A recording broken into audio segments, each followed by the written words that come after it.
Rules here. Today's video tutorial is going to be on how to access Twitter from a place where Twitter is blocked, such as somewhere it's blocked on a public network, or if you're at work, or if you're at school.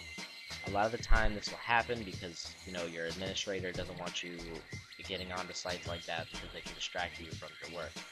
But we're going to disrupt your working train of thought and fill it with Twitter. So, sometimes this is what's going to happen. If you try to go to Twitter and the site is blocked, you can click on it and you'll get a web page similar to this. I just made this up. And it'll say that it's blocked, so you're like, darn. So there are options, though, on ways that we can access it without going directly to the site. One is called Twixy, twit.xy.com. I believe that's how it's pronounced, it's Twixy. And it's a proxy set up specifically for Twitter, so it just has the right view, you click go. And the way that it works is that it connects via a proxy that allows you to view Twitter even when it's blocked around, that. Because pretty much what it does is it connects to that person's that's hosting the proxy server, and then connects the site through there, and you're viewing it pretty much remotely. So right on here, it's just like normal Twitter. You can just log right on in like usual, and it's optimized for Twitter. It runs pretty fast on it, better than other proxy sites you can find. It loads up pretty quick, actually. So that's quite nice, and it works normal. You can, tweet easily, and it's pretty cool. Now, the only problem that might arise from this, though, is that if your network administrator finds out that you're using this site to be able to access Twitter, he can just go ahead and block Twitter, and then you won't be able to use that either. And then you can continue to use other proxy sites and then get them blocked, but this one's nice because it runs very well on it. But, you gotta be careful with it. Don't do it when anyone else is around or something like that, because otherwise you can get caught and they will add it to the blacklist.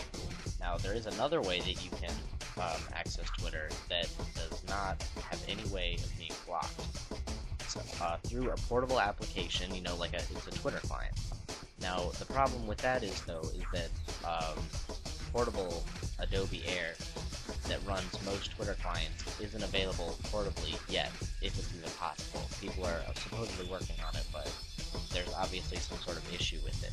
So most Twitter clients, like the ones that you like Twirl or TweetDeck or something like that, is not going to be able to run off of a flash drive.